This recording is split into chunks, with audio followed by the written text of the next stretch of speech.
Hello and welcome back to NOS Live here on YouTube, 8 a.m. or 8 p.m. rather, Eastern Standard Time every single Wednesday night. Things are going to be a little bit different this week. We've changed up our format just slightly to deliver you, the audience, even more fantastic content, and I think you'll be just as excited as we are. I just want to mention right out the gate that this show is sponsored by DNS Thingy, who we will talk about a little later on in the show. As always, I'm your host, Will, and joining with me today, I have a fantastic panel of guests. We have Arthur joining us. We have Elyse joining us, both returning faces. You know them, you love them. And two faces you've also seen many a time. We have John, one of our co-founders, and David, another co-founder of the company. So I think you guys are in for an amazing time. We are just going to get right into this amazing discussion. And for those of you who were here last week, this is a bit of a sort of follow-up to that. We were discussing last week about personal data and Facebook and how, that's a very contentious subject right now. So I'm actually going to hand it right over to David, and we're going to dive right into the discussion on this topic. Oh man, thank you. This is just a crazy, crazy week. We're all living, right, in this hashtag delete Facebook kind of week. And so this is what we want to talk today is, are you ready? This is all the data that Facebook and Google have on you. It was shocking, I have to say, even to me, about some of the things that they do gather. Specifically, if you've ever done a Facebook live video or recorded one on Facebook and then deleted it, it's still there. It's just amazing. So it's actually not funny at all, but this article at The Guardian had this journalist by the name of Dylan Curran be tracked. And if you haven't seen this, it's worth it because it's not just Facebook.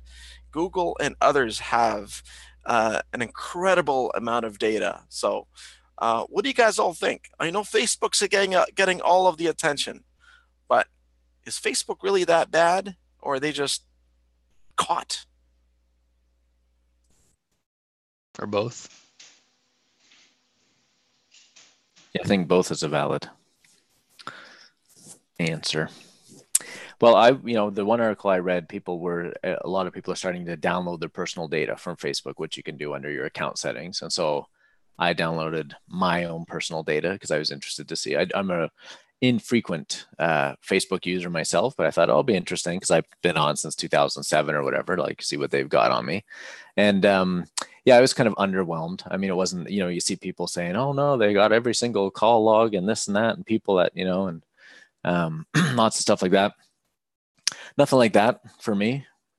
I used to use Facebook as my password manager. I would just sort of type my passwords in but then I would hide it from my post so that no one else could see them except me, but I could always go back and get them. And so they were all there and most of them were still working. So Oh man, I think it's time for us to change up a topic, right? Because John will not be able to keep a straight face about a topic this serious. So how about we just on the fly change it to the fact that Boeing just got hit with WannaCry. Wait a minute, that's a year-old bug, but apparently it's actually happening. So could you tell, for maybe some of our viewers who aren't as familiar with the WannaCry stuff? I thought for sure John was not going to let me change the topics this quickly, but yes, WannaCry was a ransomware software program that was allegedly written by North Korean hackers, and it had this domain name that it was using as a kill switch, which is speculated to have been accidentally left in. And this researcher who has since become famous from the UK, who went by the name Malware Tech Blog, ended up registering that domain in the early hours, I want to say, of when it was discovered. And as a result, he ended up killing the ransomware from ever executing in most places. And yet he was later on apprehended some months later when he was in the United States for an event. And he's still in the United States. He's not allowed to leave until the whole FBI case is wrapped up. So it's a fascinating story of how cybercrime is wrapped up in the real world. And then for us to suddenly today see the headlines that Boeing, the aircraft manufacturer, has been hit with WannaCry. It's just like, wait a minute. I looked at the headline. I looked at the date of I think it was Seattle. I thought, did they put the wrong date on this story or what? It's been nearly a year. So what do you think, John? I don't know. But you changed the subject on me. I have no idea. I'm guessing someone at Boeing thought it said "wanna fly" and clicked on it. It should be renamed to that at least. Yeah, it seems like it should have been old news, but who knows? Maybe it takes them a while there to get all their stuff updated and patched. I wonder if there's any. Sorry, I wonder if there's any connection, right? Because I've watched this show once in a while. That my goodness, I can't even remember now. But it's all about Washington, right, and the White House, and how you end up having to create a news story in order to bury another one, right? So who knows? Who knows what's going on? I think that's the thing, isn't it? I mean, like whenever these sort of major corporations, whether they be Facebook, whether they be, any number of people, certain management of certain countries, the hiding of one controversial fact by releasing another controversial fact is not only like an effective tactic, but one that they use constantly. It's widespread. And do you think, to circle back around for a minute to the Facebook side of the discussion, do you think like that this aspect of the downloading their Facebook data, etc., is sort of along the lines of that? Do you think it's Facebook kind of trying to show with one hand what they're hiding with the other? Who knows? I'd love to hear what Arthur and Elyse have to say on this topic. I think I've said too much already. Yeah, it's interesting. And in terms of the 24-hour news cycle, at least today, the news was covered with people downloading their Facebook data and et cetera. And then some news pushing out about, Facebook putting off their release of their home devices, saying that they're going to be now reviewing and starting to be more vigilant about their privacy policies and how their data is handled on that side. But it almost seemed like a little bit of a plug for their upcoming product. So I don't know. I saw that in a few articles today, which just got me thinking about that, whole diversion from the negative news that they've been getting. It sort of goes back to that age-old, adage. It's like no publicity is bad publicity, or it's probably been said more eloquently than that. But the fact still stands. It's like if they're able to publicize themselves in any way, shape, or form. Oh, by the way, here's a new product we're working on. Yeah, well, I think in this case, if you just take a look at their stock, it doesn't look like it's finished tumbling yet. And so no news is good news might be, or no news is bad news might be something that applies maybe up to a certain scale. But I think in this case, we're going to be talking about this debacle for some years to come. And I think Elyse is spot on that this is going to trigger a whole new set of discussions at a different level than just technology, right? In terms of shaping public policy. Just before the show, Elyse, you had some thoughts on where this might or where this should go. And I'd love for you to share that. Yeah, so it has a lot to do with, everything comes back to policies and regulation and how privacy policies are actually enforced. And I don't think that the privacy policies at this point are put together in a consumable manner. They're legal jargon, more or less. They don't make it easy for users to actually understand what's being tracked, what can be sold, and when that's happening. And I also don't think it's reasonable to expect private companies to stop tracking certain data, because data feeds and drives a lot of the useful tools that we use nowadays. But it's just, in my opinion anyway, the way the restrictions need to be put on private organizations and governments, for that matter, on how the data is handled, which some are, in this case, that's being enacted right now. But what info can be sold? So, for example, people under the age of 18, or people like children's information, can that actually be sold for marketing purposes? How the users are informed, and the actual enforcement of those laws, so putting some teeth to those. And I think it comes down to using actually AI for the better in formatting privacy policies in a certain way and enforcing that format so that we can use deeper learning to actually present the policies in a consumable manner for the everyday user, like in a visual manner.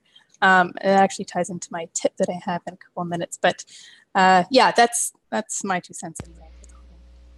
I think there's a market for someone to take companies' privacy policies, paraphrase them, keep the intent, and then release them as an audiobook. And then I think more people would digest the privacy policies. I would listen to that. Or just 15-minute podcast episodes. Yeah, right. Yeah, exactly. All right, Arthur, we have our next major roadmap item now lined up for DNS Thingy. We're going to whitelist based on websites having a privacy policy that follow Elyse's suggested format, and that also have an accompanied audiobook that's no longer than 15 minutes. 16 kilobyte version. Yeah. There you go. Have you guys heard of liberty.io? I just was looking at a little bit today.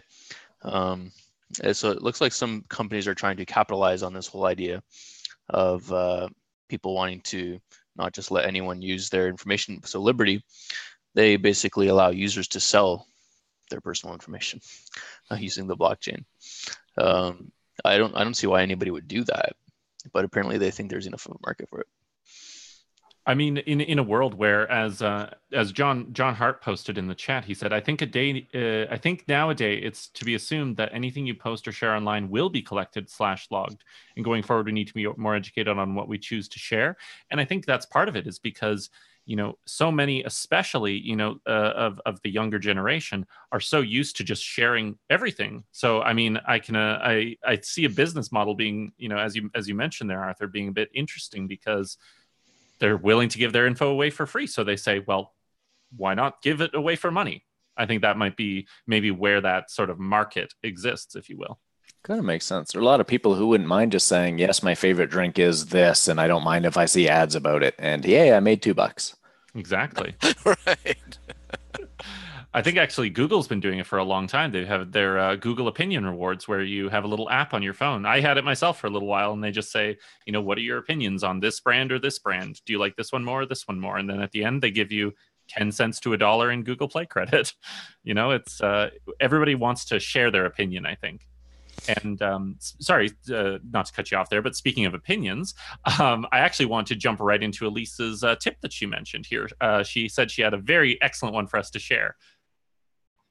Yeah, so on the topic of privacy policies, and John mentioned, you wonder the actual percentage of users who read the terms of service before they start using any type of service. But pribot.org, pribot.org, based on a research paper from a couple of academics, but they've developed a couple of tools to make it easier for users to know what information a service is going to be using, and what, basically in plain English, what their privacy policies consist of. So they have a chatbot that'll answer questions regarding specific service privacy policies for certain services. I think they've got probably thousands of websites at this point. So they have, the popular ones up there, Facebook, Google, and then Policies, which is a visual representation, which I really enjoyed. And there's obviously still work to be done, but it's an interesting way to present that information. Because again, like I said, I don't think it's reasonable to expect that like John Hart said, your data is, if you're using the web, you're using free services, your data is going to be monetized. It's just choosing which services you use and how you share that data. Can you spell that again for us, Elyse? Yeah, that's pribot, pribot.org. Got it. Okay, perfect. So for any of you watching at home, if you're uncertain and you just want to, essentially it's all about having a more active role in your own information. I highly recommend you check out that link, see what you can learn about it, and maybe apply it to your own life. Now, for any longtime watchers of the show, we do a giveaway of a prize every week. Now, we've also changed that format up along with, certain other aspects of the show. And we're going to take a moment here. David's going to talk to us a little bit about DNS Thingy and the prize. And then we are going to immediately declare the winner right after that. So, David, please go ahead. Hey, it's much faster now to win this little guy. Just a router with our special sauce on it, DNS Thingy firmware, and we're giving it away. It allows you to shape your internet the way you want it to be. If you're a dad, if you're an owner of a business, if you on the leadership of a school or church, an organization that needs to have some kind of filtering, there you go. There you have it. Perfect. And I have rolled the dice to determine the random winner of our draw today, and the winner is based on you who spoke in the chat. And if you didn't take a chance to talk in the chat, make sure you do so next week. That's all it takes to be able to get yourself into the draw now. And the winner of this week is John Hart. So John Hart, we'll be reaching out to you in the future to discuss your prize. And from us here at Nerds on Site, I just want to take a quick moment to say thank you all for tuning into the show. We are again here live on youtube.com/nerdsonsite every single Wednesday night at 8 p.m. Eastern Standard Time. And from myself, Arthur, Elyse, John, and David, I want to say thank you for watching and have yourselves an amazing night. Good night. Bye-bye. Hashtag back to MySpace.